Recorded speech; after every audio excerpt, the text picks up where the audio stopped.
Hello and welcome to Gerety Talks. My name is Lucia Ungai and I am the co-founder of the Gerety Awards, a global creative prize that is redefining the standard to which advertising has been traditionally held.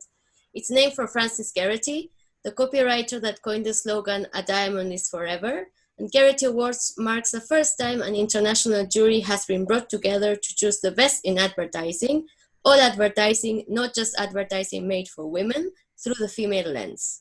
And just like the awards, Gerety Talks will put in the spotlight some of the industry's true change makers with the aim to drive progress within the industry in a global scale. Together, I'm very happy today to have as a guest Tista Sen. Hi, Tista. Welcome. Hi.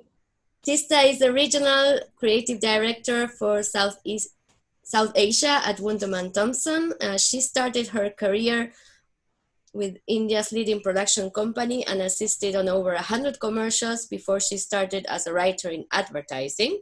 She has been ranked among the 20 most creative people in Asia and worked on award-winning campaigns. She has sat on the jury of several advertising awards, including Gerety. She was our ambassador for India last year. So welcome. It's really nice to see you. And congratulations, because you had a very successful campaign that was successful not only in Gerety, the soap with a lump. I read that you tweeted, "There's a lump in my throat," when we announced that your campaign had won 2 gold, 2 silver, and 2 bronze. Over the years, there have been countless campaigns for breast cancer awareness. But how do you change or initiate a behavior based on just words alone? Could we do something to make sure women examine their breasts regularly? Lux introduces the soap with a lump. As India's leading soap brand, Lux believes that beauty is a woman's right, and so is her well-being. So we decided to do something fundamental. We decided to change our product.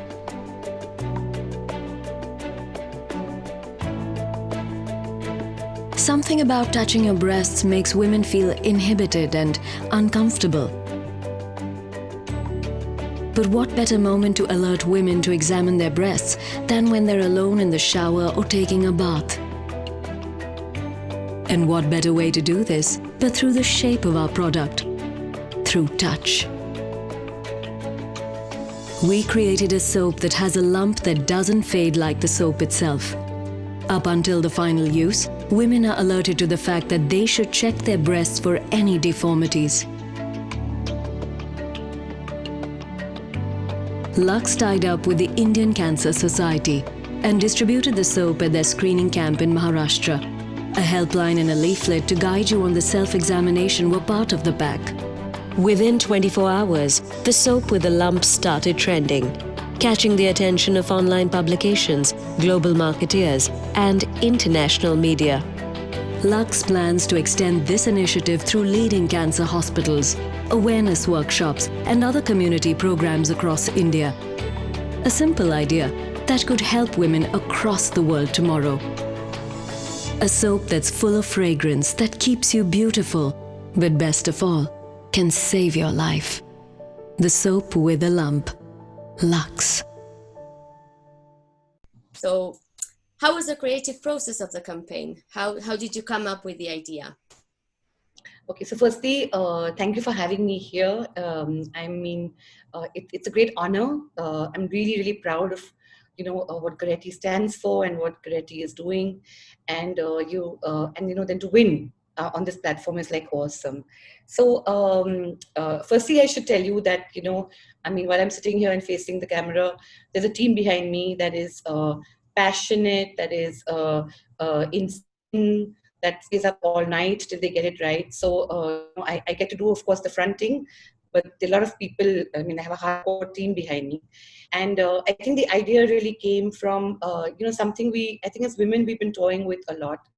Whereas, if you look at beauty brands, and it's always about, obviously looking beautiful, and, Dove does a fantastic thing about, beauty within.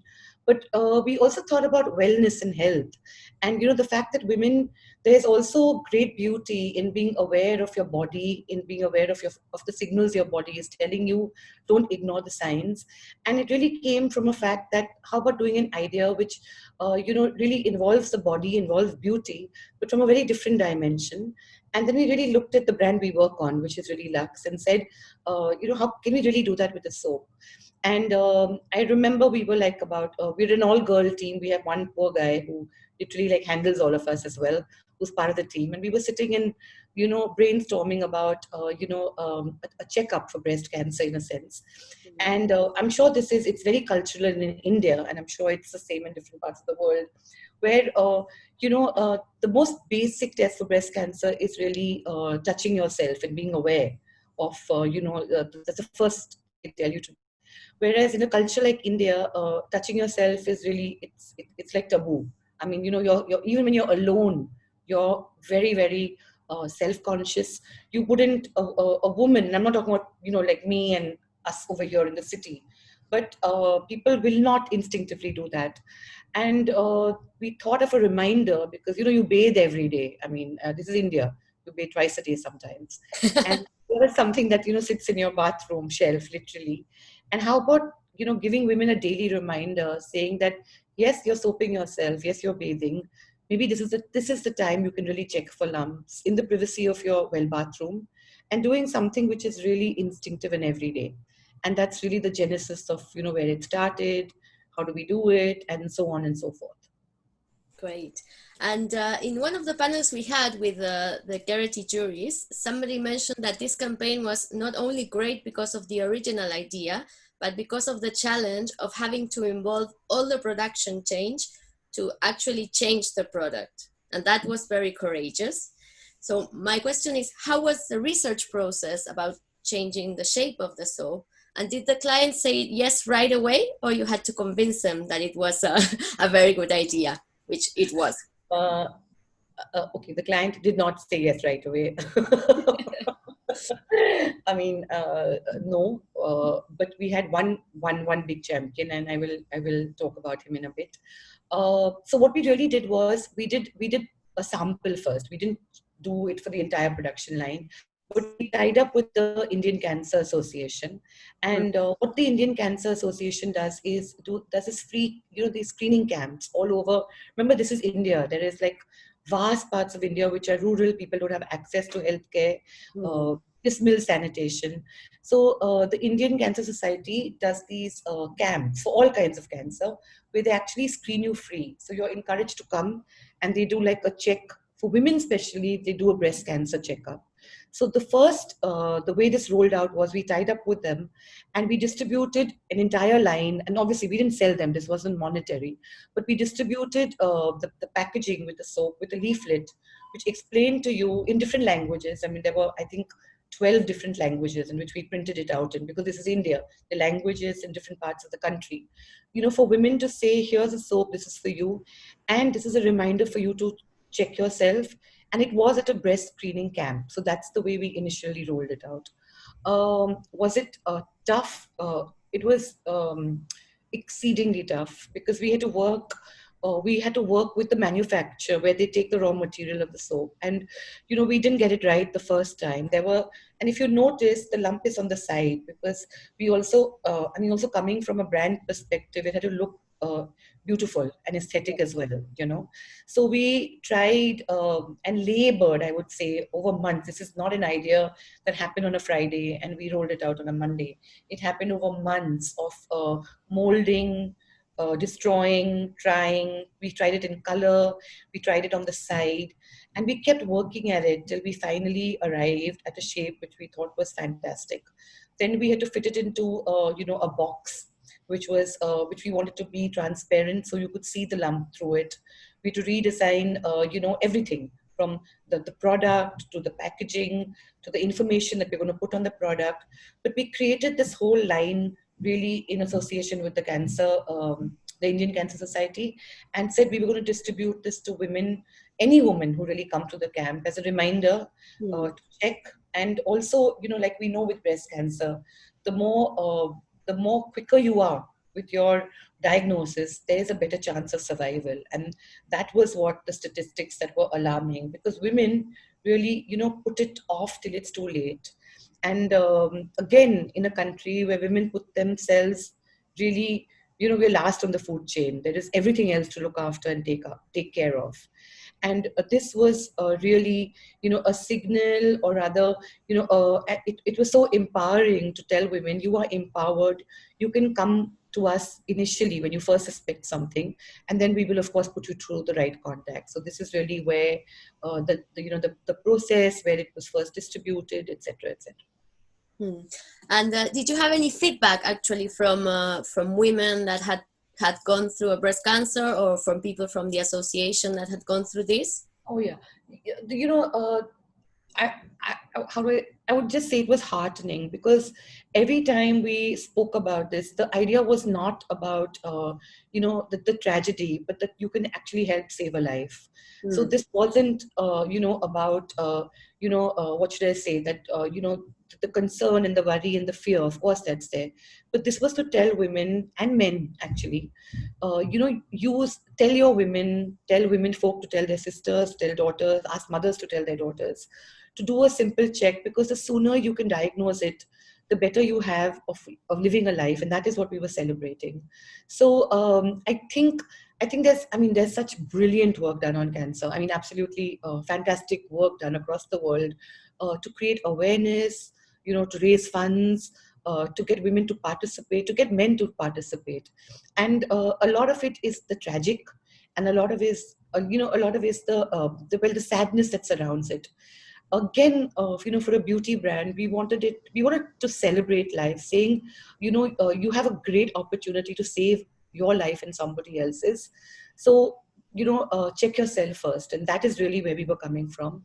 The women we spoke to, especially in the camps, because, we done posters, there was a lot of other stuff that went, around the actual bar, in a sense. And the other thing I wanted to do was to make it really, really simple. So this wasn't, there is the whole thing about, going for a mammogram, and we know we're women. It's like there are a lot of alarm bells, about doing a checkup. But this was as quiet, as personal, and as intimate as doing it for yourself when you're alone. And, it was so simple. And I think that's the first thing that, women reacted to, saying, oh God, I can do this every day. I can do it right now when I go home.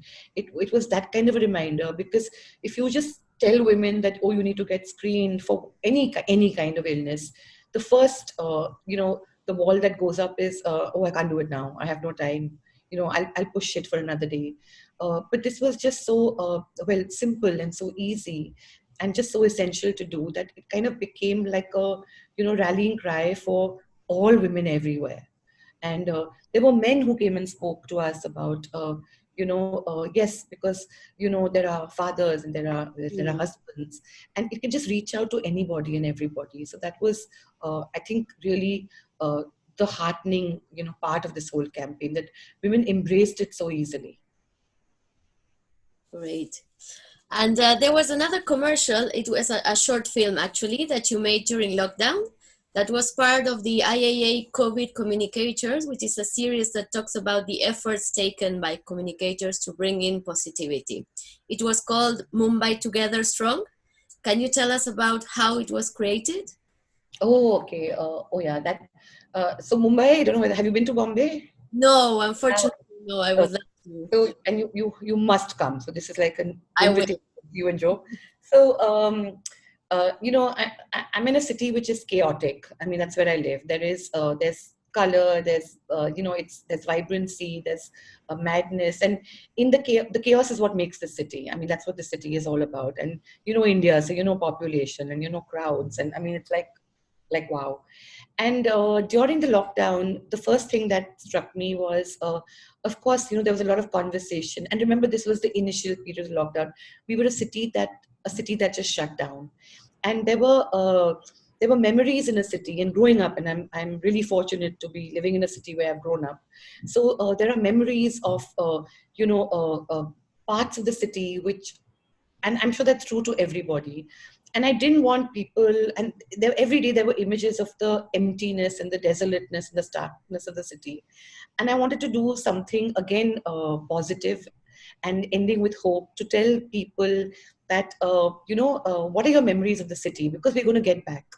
And the whole idea was to do images. And remember, I'm working off my laptop, so I have no access to a studio. I had to beg photographers, but people were so willing. People, lent me. I just wanted pictures of the city that was crowded, the city that people remember.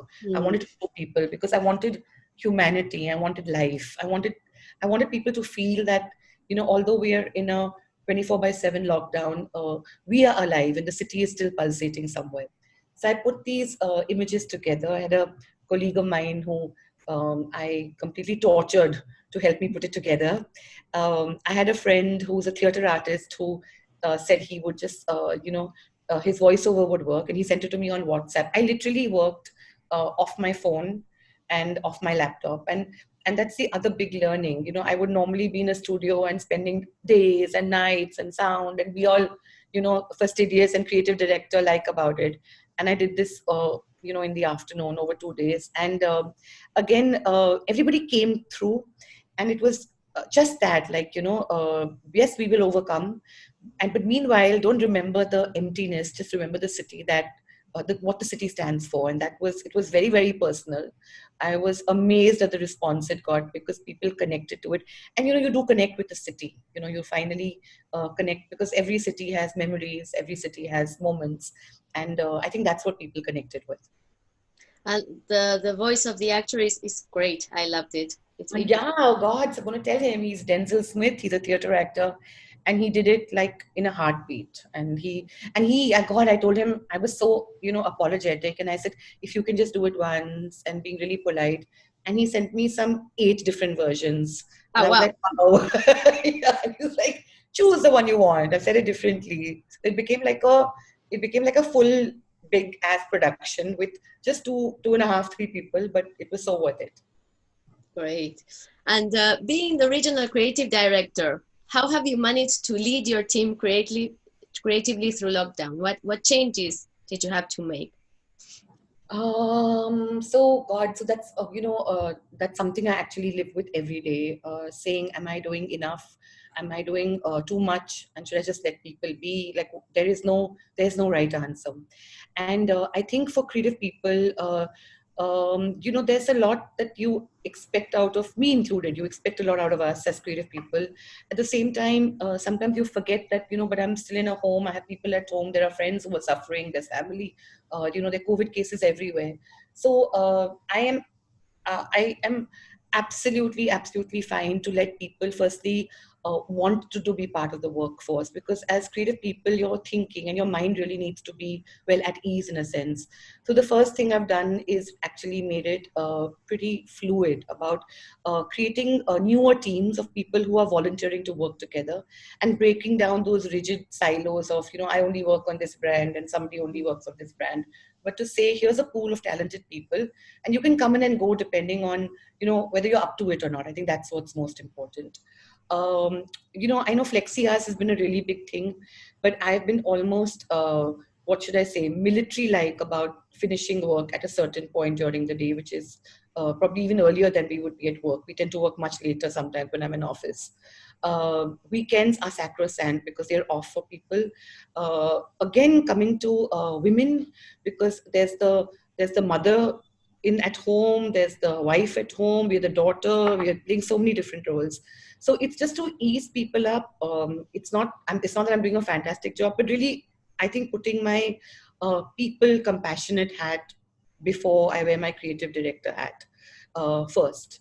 So letting people be, allowing people to work at their own pace, and working honestly, like I said, mixing up people and really bringing people, and it's actually working. It's working really nicely because people are getting a break from what they usually do and really collaborate. It's been a lot of discussion, a lot of tears sometimes, because there's a lot of stories that people come to, and not making it about, oh, this is just a work call. I've actually insisted sometimes that for the first 10 minutes we just chat. I mean, it could be anything. It could be as random as why you're in a bad mood. It's fine, but talk.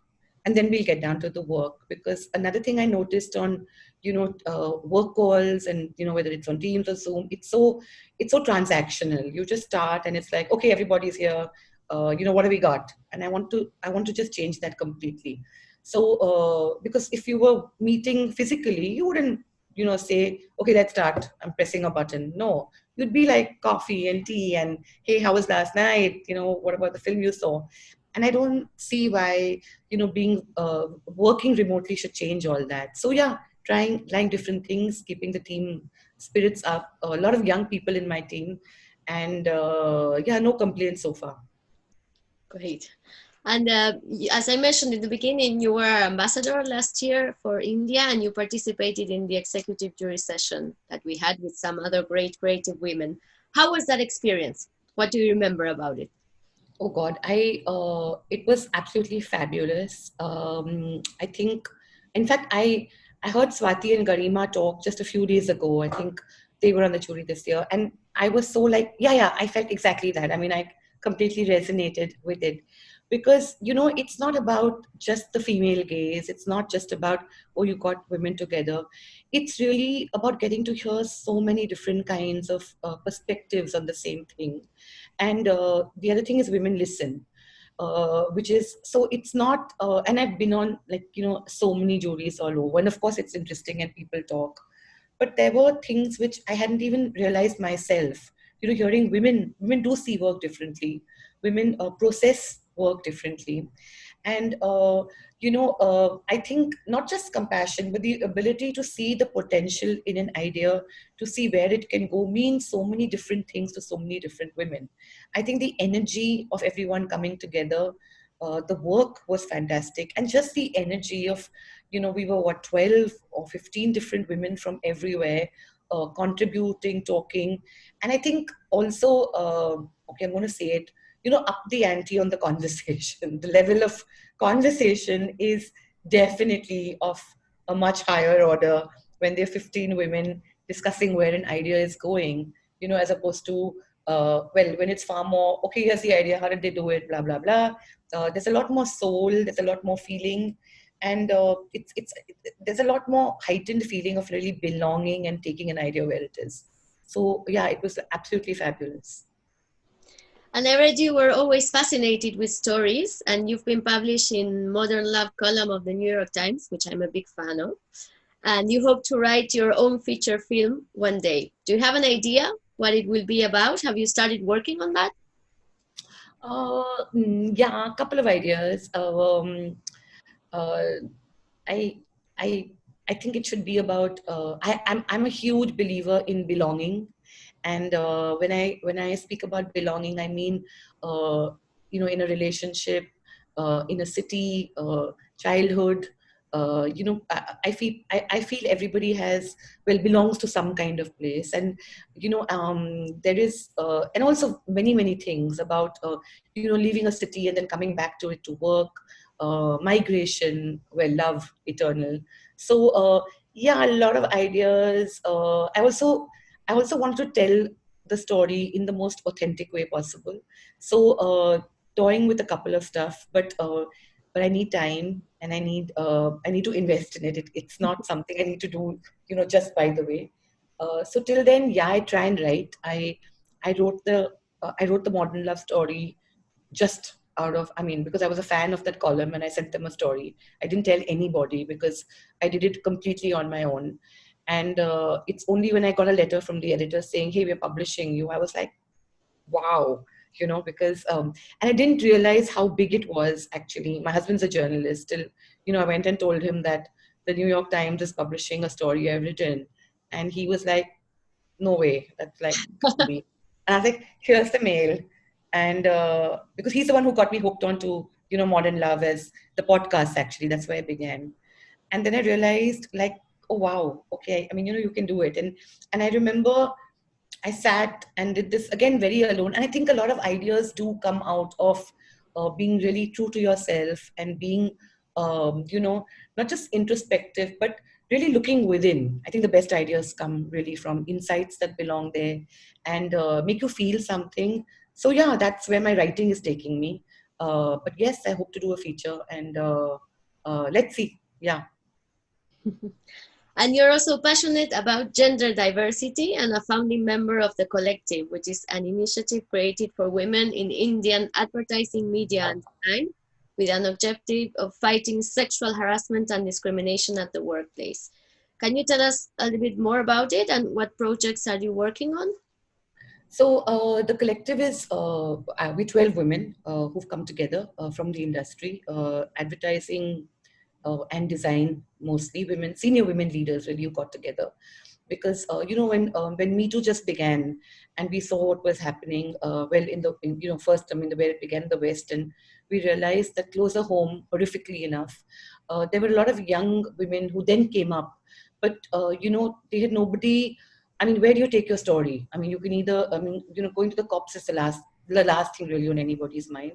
And of course, while all agencies have, setups within to take care of this, we just thought as women, you want to talk to another woman, somebody who's neutral in a sense. A lot of people hesitate to talk to people within the organization. And we really came together to be a sounding board for young women. It started with absolutely, we are not lawyers, we're not the police, we're not the moral police, and neither are we judge or jury. So it was really to say, you must go and talk to your agency, department that deals with this, but come and talk to us, because we will help you. We will give you the support you need, whether it's standing by you, speaking on your behalf, and help you deal with it. Because I think a lot of the time what we heard was they just felt so alone. So of course you can talk to someone, but you're talking to a committee, as opposed to talking to another woman who says, hey, don't worry, I've got your back. We'll talk you through this. So we have lawyers on board. Everything is pro bono. It's really, and I just want to, in fact, it's a good opportunity to talk about it, because it's just beyond the sexual harassment thing, but really stand for encouraging women to, to come back to work even after having a baby, for instance. Why do so many women drop out of having a career? What can you do to really encourage women in the workplace to feel safe, to feel well empowered, and to feel like they belong to a larger group? Because there's so many cases of, like I said, women, marriage, for instance. You get married and you feel, or maybe, your family believes you can't work anymore. This is still India, and we have there's so many cultural, nuances in terms of the way people behave. So that's really what collective is. We're all friends. I'd like to think, we are the ear for women who need to talk to somebody. We put them in touch with, legal aid if need be, and that's the whole complete, because we're totally not involved in that. On our end, we're talking to agency people. We want to conduct, simple do's and don'ts. This is, advertising. A lot of the time, surprisingly, even the guys we spoke to said, oh, is that not allowed? Because people, there's so much of everything isn't about intent. Sometimes it's like, oh, but she's one of the guys, but hey, she's not, not if she doesn't want to be. So a lot of, but really make it simple, talk to people the way they would talk to you. I mean, so this is not some regulatory body which says these are 10 commandments. It's really to say, hey, you guys, we're going to work together. We all belong to some WhatsApp group which is there to solve a problem. But sometimes the kind of stuff you talk about needs boundaries. And it's really, I would say, a bit of education, a bit of self-awareness, really, in terms of, what women want and what women don't want in that perspective for everyone. And the response has been fantastic from agencies, CEOs giving us a forum to talk to. And honestly, it's been the lockdown now, but I'm waiting to go back and revive it so that we can be really actively involved, because this is something we are passionate about and we believe we should do really in a large scale. Okay. And you also believe an idea and an insight can cut across geographies and connect with culture, which was something that many of the jury members mentioned actually this year in the juries when watching the campaigns from all around the world. What idea or campaign has struck you more lately, and why, of the things you've been watching? Oh God, okay. I'm not prepared for this. Okay. Actually, I'll just talk about the lump, because it's something, which has, not just stood its ground. And what I really, meant about that statement was, I feel sometimes, there will be insights which are to do with pertaining to a particular culture. But when you're talking to women and, or you're talking about motherhood, or you're talking about, why do women feel actually they're bad moms? Everything about motherhood is not, pretty and rosy. The truth is, there are times when you feel, am I doing the right thing? And you're all clumsy about it because you don't know. And I feel that's what I meant by the universality of insights, which is if clients, if you really deep dive into it, there are literally very, very few insights, and they're all common to people across the world. Like I said, if it's motherhood. So I absolutely am delighted when I see a brand that says, yes, motherhood is all about, the mush and the being maternal, and it's all beautiful and rosy, and it's like the loveliest thing in the world. But honestly, yes, there will be times when you will feel that, is this my life right now? I mean, am I going to be, changing nappies and, I don't know, breastfeeding? And there's nothing wrong with that. And if you really, will a woman say like outright, like, oh yeah, I feel it? No. But if you talk and probe a little bit, it's like, yeah, I know, I get that feeling. There are times I just want to feel unmothered, maybe. I don't know what it is. So I just, yeah. So I just feel when, when you're looking at insights, if you, and this has nothing to do with culture, this has nothing to do with geography. This is to do with how you feel. And I don't think women or men or society at large feels very differently about, whether it's politics, whether it's food, whether it's love. They're pretty universal. But the trick is to really go deep within and say, this is a nugget that we've unearthed and this is what's going to go across. I think really as a brand, Dove perhaps for being real. And I know there are hundreds of campaigns that Dove has done. But I think somewhere the simplicity of telling women that, be comfortable in the skin you're in is universal. And you don't need to be Indian, or you don't need to be part of Asia or the USA or, somewhere in Europe to feel that. Because, it is universal that you're born, you've been conditioned to feel conscious and awkward and feel, that you're never going to be good enough. And, when a brand says that, no, I get that, but, that's not what it is. That's something that will echo throughout like the world. And that's the kind of stuff I feel like is path-breaking. It's not just the campaign that came out of it, but really, the cause of the issue you're addressing. And that is really what I mean about, insights which can travel like everywhere. Yeah, so I think that would be like a brand which is, I think, consistently, walking the talk and never failing to move me in terms of like, oh wow, yeah, that's me too. And I think that's a great feeling if, if a campaign or a brand can get whoever they're talking to feel not like, oh yeah, of course, but hey, yes, I feel like that. I think that's like, wow, pretty massive. Great. And talking about storytelling, and to start to have a last question, do you think there will be a new post-pandemic storytellers? What do you imagine these messages could be, or what stories will they tell us? I think that's a really good question. We've been talking a lot, discussing this a lot with clients. I think there is a need, and there is a need to be authentic right now. I think and I think people can, you can smell the fakeness. I mean, even if it's a campaign playing on your television, you know what I mean? Smell the fakeness. I like yeah, that. I think the whole, the, what should I say? The all the gloss and the oh my god and the exaggeration. I mean, that's, I feel. On certain brands, especially if you're going to be a brand that sits in my home currently, and something I engage with every day, I really don't. I think you need to be genuine and authentic in the kind of story you're telling me. I feel a lot of need for realness, and I'm a big believer in that. And I don't mean it should be sad at all. I'm not talking about that work is now going to become melodramatic and it's all about like sadness. No, not at all. It has to be real, and joy has to be real too. I don't think you can fake it.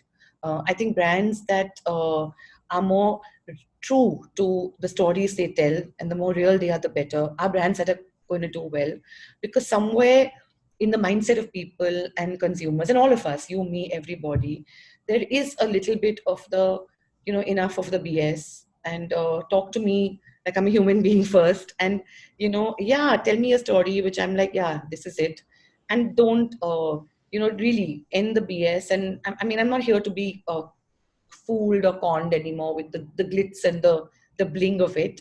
Tell me a powerful story. Tell me a real story. Tell me a happy story. Yes, but tell me a story I know, I believe in, and I think that for me is really the way going forward. Okay. Did that Well, answer the question? this has been great. Thank you so much for your time and for all the interesting things that you've told us. And well, hopefully I'll come someday to Mumbai and meet you in person, or we'll meet somewhere else. Yes, I shall take you to every place on that film I shot. Yes, that sounds like a plan. Great then. Take Thank you care. very Be much. safe. Thank you. Bye-bye. Bye. Bye.